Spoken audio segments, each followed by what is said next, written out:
서울대 행복연구소라는 곳이 있습니다. 거기서 조사를 했습니다. 어떤 일을 할 때 행복하십니까? 이렇게 물어보니까 운동을 한다든지 식사, 산책, 기도, 사랑을 나누는 것, 이런 거 할 때 행복하다. 그리고 반대로 행복을 잘 느끼지 못하는 건 뭡니까? 이렇게 물어봤습니다. 그러니까 출퇴근, 집안일을 하는 거, 또 집에서 무슨 가사일을 하는 이런 것들은 행복하지 않다, 그렇게 대답을 했습니다. 이 두 부류 활동을 구분하는 가장 큰 특성이 뭐냐? 그거는 자율성이라는 것입니다. 자율성. 내가 뭔가 스스로 내가 이걸 하겠다, 이런 거는 행복을 느끼는데, 내가 그게 아니고 억지로 해야 된다, 이럴 때 사람들은 행복하지 않다 하는 것입니다. 그러니까 자유가 있어야 우리는 행복을 느낀다, 그런 것입니다. 근데 이 자유에는 책임이 있죠. 책임이 곧 자유를 누릴 수 있는 공간이기도 합니다. 또 책임이 곧 가치 있는 거죠. 책임을 지는 것만큼 책임 있는 사람이 가치 있는 사람이 되기도 합니다. 그래서 책임지는 일, 내가 해야만 하는 일을 하지 않는다 하면 자유도 누릴 수 없고 사실은 가치 있는 삶도 살 수가 없습니다. 그럼 우리가 자유롭게 가치 있는 일을 하면서 행복한 삶을 살려면 어떻게 해야 되느냐? 해야 하는 일을 내가 스스로 선택하면서 즐겁게 사는 것입니다. 내가 해야 되는 일, 그걸 그냥 억지로 끌려서 사는 것이 아니라 스스로 내가 선택을 하는 것이지요. 우리가 하나님께 대한 순종도 어떤 오해가 있느냐면, 내가 하기 싫어도 하나님이 시키니까 그냥 한다, 이런 생각을 하는 분들도 있습니다. 일부분 맞는 면도 있지만 그렇지 않습니다. 하나님은 우리가 하나님의 뜻대로 사는 것을 억지로 하는 걸 원치 않으십니다. 왜냐하면 억지로 하는 것은 행복하지 않기 때문에 그렇습니다. 그래서 우리는 하나님께서 말씀하십니다. 내가 지금은 이해가 되지 않는 부분이 있습니다. 그렇지만 하나님이 나를 사랑하시고 또 하나님이 나를 더 좋은 곳으로 인도하실 것이라는 것을 믿고 내가 의지적으로 내가 선택을 하는 것입니다. 하나님의 뜻을 선택할 수도 있고 안 할 수도 있잖아요. 근데 우리는 그 하나님의 뜻을 선택을 하고 그것들을 따라가는 것이죠. 이게 우리가 성경에서 말하는 바른 순종이다라고 할 수 있습니다. 하나님은 우리가 억지로 끌려다니는 그런 수동적인 삶을 살기 원치 않으십니다. 하나님 우리에게 스스로 선택하고 또 능동적인 삶을 살 수 있도록, 그래야 우리가 행복하기 때문에 그렇습니다. 가치 있는 삶을 우리가 깨닫게 되기 때문에 하나님은 우리에게 능동적으로 선택하고 그 길을 가라, 그렇게 우리에게 길을 열어놓으십니다. 하나님께서 우리에게 내가 너희들의 생각을 지켜줄 것이다, 그러고 말씀하시고 난 다음에 이제는 너희들이 이렇게 생각해라. 선한 것을 생각해라. 사랑하는 것을 선택해라. 칭찬할 만한 것들을 생각해라. 덕을 세우는 것들을 생각해라. 이렇게 의지적으로 이것들을, 너희들의 생각을 선택하면서 훈련하면서 이 삶을 살라. 그것이 기쁨의 삶이다. 그렇게 살아야 너희들이 평화로운 삶을 살 수 있다. 이제 또 다른 기쁨과 평화의 삶을 살 수 있는 원리를 우리에게 가르쳐 주십니다. 오늘 읽은 본문 10절로 가봅시다. 내가 주 안에서 크게 기뻐하는 너희가 나를 생각하던 것이 이제 다시 싹이 나미니 너희가 또한 이를 위하여 생각은 하였으나 기회가 없었느니라. 바울이 빌립보서라는 책을 쓴 이유는 세 가지입니다. 첫째는 교회 안에 분란이 있었습니다. 그래서 너희들이 서로 하나가 되라, 그걸 공고하기 위한 것입니다. 두 번째는 바울이 많은 힘든 시간들 속에서도 이 빌립보 교인들이 늘 바울을 도왔습니다. 그래서 감사하는 마음을 표현하기 위함입니다. 세 번째 이유가 무엇이었냐면, 세 번째는 바울이 감옥에 있으니까 성도들이 걱정을 많이 하는 겁니다. 그래서 바울이 괜찮다, 내 감옥에 있지만 너희들 걱정할 필요가 없다, 그렇게 이들에게 위로의 말씀을 하기 위해서 빌립보서를 기록했습니다. 10절의 말씀을 좀 요약을 하면 그런 것입니다. 너희들이 나에게 보여준 사랑 때문에 내가 정말 기쁘다. 내가 감사할 기회가 없었는데 참 감사하다. 그러면서 이렇게 이어가죠. 11절에 보니까 내가 궁핍함으로 말하는 것이 아니라 어떠한 형편이든지 내가 자족하기를 배웠노니. 바울은 지금 이 빌립보 교인들에게 고맙다 이렇게 이야기를 하면서도 동시에 혹시 자신이 하나님을 의지하지 않고 이 빌립보 성도들을 의지하지 않나 하는 그런 것들에 대해서 조심스럽게 지금 말을 하고 있는 것입니다. 바울은 이 빌립보 교인들을 생각하면서 참 고맙다 그렇게 이야기하지만 동시에 그 근원이 되는, 도움의 근원이 되시는 그 하나님을 의지하는 것 역시 잊지 않는 것이죠. 우리가 누구를 돕는다 하는 것은 내가 하나님의 도움의 통로가 되는 것이죠. 참 감사한 것입니다. 도움을 받는 분들은 그 통로가 되는 사람 감사한 겁니다. 여러분, 통로 되는 거 쉽지 않습니다. 그렇죠? 아무리 많이 써도 나누는 거 쉽지 않죠. 그분에게 감사하는 거고, 또 그 통로에 근원이 되시는 하나님께도 감사하는 것입니다. 그런데 바울은 지금 그런 것보다도 더 기쁨이 있는 것이죠. 그 사람들, 빌립보 교회의 그 성도들을 생각하면 기쁜 것입니다. 그 도움 자체보다도 그런 마음을 가지고 있는 이 빌립보 성도들 기쁜 것이죠. 바울은 지금 노년입니다. 얼마 남지 않았습니다. 그런데 빌립보 교인들을 생각하면 기쁘다. 여러 가지 이 데이터들을 이렇게 살펴보면, 연구 자료들을 보면 이 나이가 들수록 감사가 늘어난다고 합니다. 또 남들과 비교도 줄어든다. 또 물질에 대한 욕망도 줄어들고 몸은 더 부지런해진다. 그럼 웬만한 것도 다 이해가 된다. 그래서 나이가 드는 것은 축복이다. 넉넉해지는 거죠. 넉넉해지는 거. 다 그렇게 나이가 들어가고 계시죠, 그죠? 네. 이게 이제 나이가 들음의 축복이다. 그런데 모든 연구 자료에 보면 나이가 들면서 힘든 것이 있습니다. 무엇이냐? 외로움입니다. 외로움. 예. 넉넉해지지만 외롭다. 그래서 여러 연구들이 한결같이 이야기하는 것이 있는데, 나이가 더 들기 전에 반드시 좋은 친구, 좋은 관계를 만들어라. 함께 밥 먹고 함께 마음을 나눌 친구를 만들어라.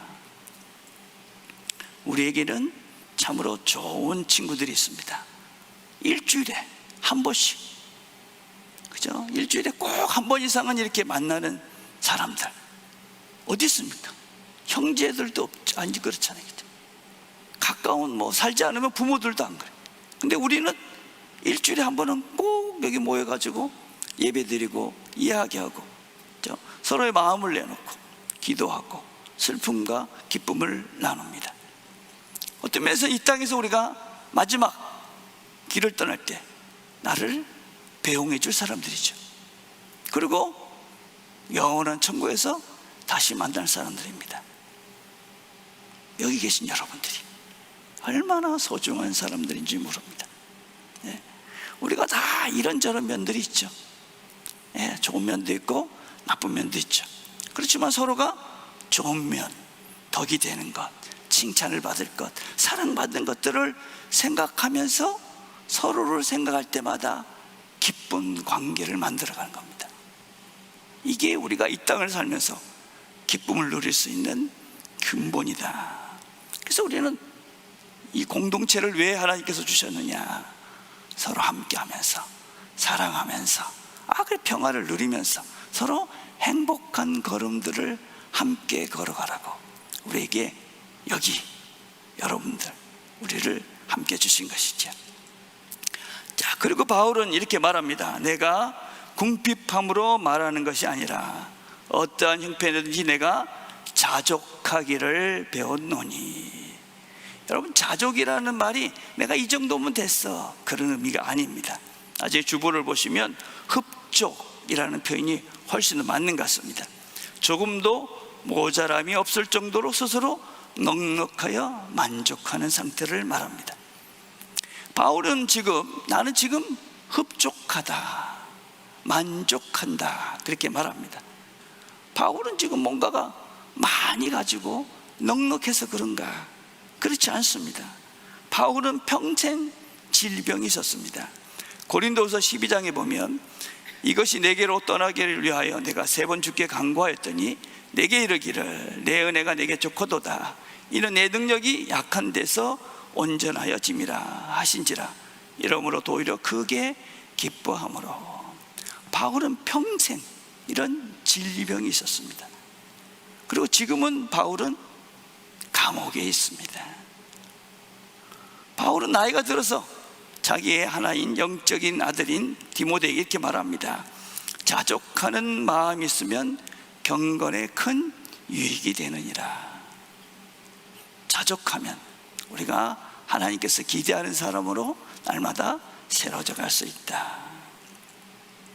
여러분, 바울은 지금 그런 얘기를 하는 것입니다. 내가 지금 감옥에 있지만, 내가 지금 이런 질병도 있지만, 그럼에도 불구하고 나는 지금 흡족하다, 만족하다, 주 안에서 기쁘다. 걱정하지 마라. 여러분, 우리가 이 바울의 이 흡족한 상태를 생각하면서 꼭 2가지를 기억해야 됩니다.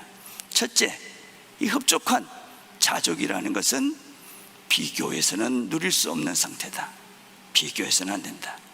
비교. 신혼부부가 결혼을 해서 열심히 돈을 벌어가지고 집을 샀습니다. 근데 얼마 되지 않아가지고 1억이 오른 겁니다. 얼마나 기뻤겠습니까? 야, 집을 샀는데 이게 한 달 만에 1억이 올랐어. 근데 아내가 친구를 만나고 오더니 이 사람 기분이 상한 겁니다. 남편이 물었습니다. 왜 그러냐?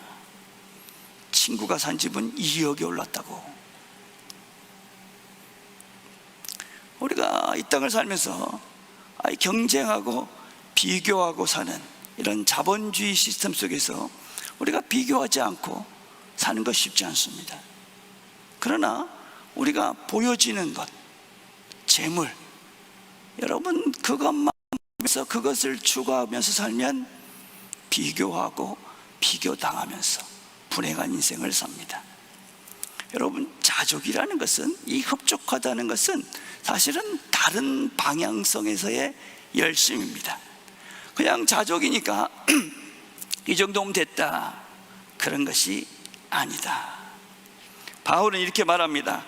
내가 이미 얻었다 함도 아니요 온전히 이루었다 함도 아니라 오직 내가 그리스도 예수께 잡힌 바 된 그것을 잡으려고 쫓아가노라. 자족은 게으름이 아닙니다. 바울은 전혀 게으르지 않습니다. 표대를 향하여 뒤의 것은, 아직까지 살았던 이것들은 잃어버리고 앞을 향해서 열심히 달려간다. 여러분, 다이아몬드 원석은 그 자체로 가치가 있습니다. 다이아몬드, 제가 찾아보니까 근자에 3.5kg짜리 원석이 발견됐다고 그러더라고요. 뭐 가격이 이렇게 산정이 안 된다. 그런데 그걸 가공을 하면 몇백 배의 가치가 있죠. 우리는 사람이라는 존재는 하나님의 형상이라는 존재론적 가치가 있습니다. 우리 자체는 하나님의 형상이라는 굉장한 가치가 있죠. 근데 이 죄라는 것이 이 가치를 덮어버린 것이죠. 우리의 가치를 덮어서 우리 자신도 모르고 사람들도 모르는 거죠. 근데 예수님께서 이 땅에 오셔서 온전한 그 가치 있는 인생이 뭔지를 보여주셨죠. 빛나는 인생, 영광스러운 사람의 삶이 뭔가 우리에게 보여주신 것입니다. 그래서 예수께서 그 길을 가시면서 어떻게 빛나는 인생, 영광스러운 인생을 사는가, 참다운 기쁨의 삶을 사는 것이 무엇인가, 그걸 보여주신 것이죠. 그래서 우리는 어떤 길을 걸으며 우리를 채워가는 것이냐? 예수의 길을 걸으며 예수의 빛으로, 예수의 사랑으로, 예수의 평화로 우리를 채워가는 것입니다. 우리가 달려가는 방향이 어디냐? 그것은 바로 예수께서 가신 그 길입니다. 우리가 외적인 것을 추구해 가면 끊임없이, 오늘 집사님 기도하실 때도 이 세상이 왜 그렇게 흉악해지고 악독해지고 악해지느냐? 여러분, 그런 사람들이 다 외적인, 내적인 충만함이 없는 것이죠. 우리는 그동안 내적인 자기 자신을 돌보는 진정한 기쁨과 진정한 자기를 돌보는 것이 무엇인지를 모르는 시대 속에서 그냥 서로 싸우면서 더 가지려고 바둥거리는, 욕심만 더 부추기는 그런 시대를 살았죠. 악해지는 겁니다. 어떻게 되느냐? 내면의 아름다움들을 추구하고 우리 내면의 건강함들을 추구해가는 것이죠. 여러분, 우리 안에 예수가 주는 그 사랑으로, 여러분, 예수가 누굽니까? 하나님 아니십니까? 그분이 가득 채워져야 이 땅에서 다른 것으로 흔들리지 않는 것이죠. 이 땅에서 영원한 것으로 충만해져야 흔들리지 않을 것인데, 그것이 없으니 그걸 채워가지 않아요. 늘 비교하고 비교당하면서 더 있어야 되는 것 같은데, 더 가져야 될 것 같은데, 이겨야 될 것 같은데, 더 높아져야 될 것 같은데, 그러니 미워하고 시기하고 싸우고 죽고 죽이고 비참한 인생을 사는 것이죠. 하나님으로 채워가는 것이죠. 하나님으로 우리 안을, 우리가 무엇으로 열심을 내는 것이냐, 어디에 열심을 내는 것이냐, 우리 안을 사랑으로 채워가는 것에 열심히 내는 겁니다. 하나님 주시는 사랑의 마음으로 채워가는 것이죠. 바울은 그러면서 이렇게 고백합니다. 내가 비천에 처할 줄도 알고 풍부에 처할 줄도 알아. 모든 일에 배부르며 배고픔과 풍부와 궁핍에도 일체의 비결을 배우느라.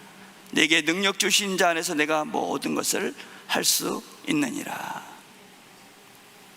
참 좋아하는 말이죠. 내가 능력 주시는 자 안에서 모든 것을 할 수 있다. 이 참 좋아할 만한 구절인지 잘 생각을 해 보셔야 됩니다. 여러분, 이 말씀은 모든 것들이 잘 될 것이다, 그런 의미가 아닌 것이지요. 우리가 이 잘못 사용하고 있는 대표적인 성경 구절이 내 시작은 미약하였으나 내 나중은 심히 장대하리라 하는 말씀입니다. 이 구절은 사업을 시작하는 분들이 참 좋아하는 말씀입니다. 근데 이 말씀은 사실은 문맥을 쭉 살펴보면 하나님의 말씀도 아니고 욥기의 주인공인 욥의 말도 아닙니다. 이건 나중에 하나님으로부터 통증을 듣게 되는 욥의 친구인 빌닷이라는 사람이 한 말입니다. 빌닷은 욥이 여러 가지 고난을 당하니까 이 고난은 너가 잘못해서 죄를 지어서 한 것이야, 그러니까 지금 회개를 해봐. 그러면 혹시 나중에 하나님이 지금은 내가 그 꼬라지라도 나중에 좀 나아지지 않겠느냐 하는 그런 비난과 힐난과 뭔가 조롱 섞인 그런 말이 바로 지금 시작은 미약하지만 나중에 괜찮아질 것이다. 그래서 이 문맥을 생각하면 기업을 시작하는 분들에게 선물할 말씀이 아닌 것이죠. 뭔가 이렇게 조롱 섞인 말이기 때문에 그렇죠. 빈정되는 말입니다. 오늘 본문도 마찬가지죠. 오늘 본문이 모든 걸 다 할 수 있다, 그것이 아닌 것이죠. 내가 궁핍, 배고픔, 비천 가운데서도 나는 만족하면서 살 수 있는 능력이 있다. 내가 할 수 있다. 모든 것들, 하나님 주신 모든 것들을 할 수 있다는 것이 무엇이냐? 어떤 형편 속에서도 나는 흡족한 그런 삶을 살 수 있다. 아니, 이렇게 뭔가 있어야 만족이 되지, 아무것도 없는데 뭔가 만족스러울 수 있을까요? 이런 질문을 우리가 할 수 있습니다. 그냥 어쩔 수 없으니까 자포자기하든지 아니면 자기 비하 그런 것 아닙니까? 고린도후서 6장에 이런 말씀이 있습니다. 오직 모든 일에 하나님의 일꾼으로 자천하여 많이 견디는 것과 환난과 궁핍과 고난과 매맞음과 갇힘과 난동과 수고로움과 자지 못함과 먹지 못함 가운데서도 깨끗함과 지식과 오래 참음과 자비함과 성령의 감화와 거짓이 없는 사랑과 근심하는 자 같으나 항상 기뻐하고 가난한 자 같으나 많은 사람을 부유하게 하고 아무것도 없는 자 같으나 모든 것을 가진 자로다. 매맞고 갇히고 수고하는데 먹지도 못하고 환난과 고난 속에서도 항상 기뻐하고 부유하다. 어떻게 그럴 수가 있는가? 어떻게? 고린도후서 6장 1절 이렇게 시작을 합니다. 우리가 하나님과 함께 일하는 자로서 너희를 권하노니 하나님의 은혜를 헛되이 받지 말라. 하나님의 은혜. 바울은 지금 여러 고난을 당합니다. 고통을 당합니다. 그럼에도 하나님이 주신 은혜가 있다. 하나님이 모든 것들, 내 삶의 모든 것들 은혜로 주셨다. 나에게 구원을 베풀어 주셨고 순간순간마다 함께 하시며 이걸 견딜 수 있게 해주셨다. 여러분, 쉽지 않은 이야기입니다. 그렇죠? 쉽지 않죠. 우리도 다 그런 고백을 하죠. 하나님 은혜로 삽니다. 그렇게 고백을 하지만 실상 문제 앞에 서면, 또 우리가 실제 고난을 당하면, 그러면 막상 이 고백이 두렵고 걱정하고 염려합니다. 그래서 이런 말씀을 들으면 그냥 막연히 멀리 있는 이야기 같지, 내 이야기 같지가 않습니다. 기가 죽습니다. 어떻게 해야 될까요? 어떻게 해야 되는가? 오늘 본문을 통해서 바울은 계속적으로 이렇게 말합니다. 4장 11절을 보니까 내가 자족하기를 배웠노니, 12절에 보니까 일체의 비결을 배웠노라. 자족하기를 배웠다. 여러분, 바울이 처음부터 이런 궁핍과 비천과 배고픔에도 자족하지 않았습니다. 처음부터 그랬다. 그렇지 않았다. 나도 배웠다. 옛날에 목욕탕에 가자 그러면 사람들 중에는 때가 많아가지고 좀 씻고 가야 되겠다, 이런 사람들이 계셨어요. 그렇죠? 헬스장에 가서 운동을 좀 하자 그럼 내가 몸이 너무 좀 허약해서 좀 만들고 가겠다. 성경 공부를 하자 그러면 내가 성경을 너무 몰라가지고 성경을 좀 알면 하겠다. 평생 못하죠. 여러분, 때가 있으니까 목욕탕에 가는 겁니다. 그렇죠? 우리가 지금 근육이 없어서 비실비실 되니까 체육관에 가서 운동을 하는 겁니다. 성경을 모르니까 성경을 배우는 거죠. 그렇죠? 배우는 것입니다. 모르니까 배우는 것이죠. 할 줄 없으니까 배우는 것입니다. 우리 성경을 보면 이거는 그냥 배웠다, 과거에 배운 것 같이로 된 것 같습니다. 근데 그렇지 않습니다. 바울이 지금 이 배웠다라는 말은 현재 완료형입니다. 그래서 영어 성경에는 다 현재 완료형, 과거부터 시작해서 지금 계속 배우고 있다. 배움을 나중에 하겠다, 아니면 다 배웠다, 그게 아니라 지금도 배우고 있다. 계속 배우고 있다. 배운다. 지금 현존을 하고 있는, 지금 살아계신 그 분들 중에, 일하는 분들 중에 의사로서 일하시는 가장 나이가 많은 분이 몇 살쯤 되고 올 것 같습니까? 의사들 중에. 의사의 이 직분이 쉽지 않잖아요. 그죠? 지금 살아계신 분 중에 의사로서 제일 여전히 일을 하고 계신 분이 몇 살이냐면 101살. 101살이 나이가 일하시는 거예요. 이분은 매일 3가지를 꼭 한다고 합니다. 첫째는 일을 하러 간다. 이분이 정신분석가 의사입니다. 늘 최신의 정보가 오기 때문에 늘 공부를 한다고 합니다. 두 번째는 사람들과 늘 시간을 보낸답니다. 그래서 꼭 같이 식사하고 이야기하고. 세 번째는 책을 읽는다. 아이고, 내 눈이 침침해서 101살 됐는데도 여전히 책을 읽는다. 이분은 아직까지도 날카로운 두뇌를 유지하고 있다. 날카로운 두뇌를 했다. 그래서 아리스토텔레스라는 분은 이렇게 얘기했습니다. 배움은 노년을 위한 양식이다. 늙지 않기 위해서 젊음을 유지하는 가장 좋은 방법, 배우는 것이다. 여러분, 우리가 배우고 새로워지면 우리가 물질에 함몰되지 않습니다. 우리가 아무것도 하지 않고 정체되어 있으니까, 가만히 있으니까 보이는 게 물질밖에 없는 거죠. 정체되어져 있는 이 보이는 현상밖에 없는 것입니다. 그러니까 거기에 함몰이 돼서 늘 비교당하고 비교하면서 자존심이 낮아져 가지고, 그래서 늘 스스로 가보면, 여러분, 우리가 배우지 않고 앞으로 나가지 않으면 자족하는, 흡족한 삶을 살 수가 없습니다. 배우셔야 됩니다. 오늘도 내일도 한 걸음씩 한 걸음씩. 우리가 날마다 행복한 묵상들을 합니다. 중요한 것입니다. 날마다 배운다는, 날마다 새로워져 간다.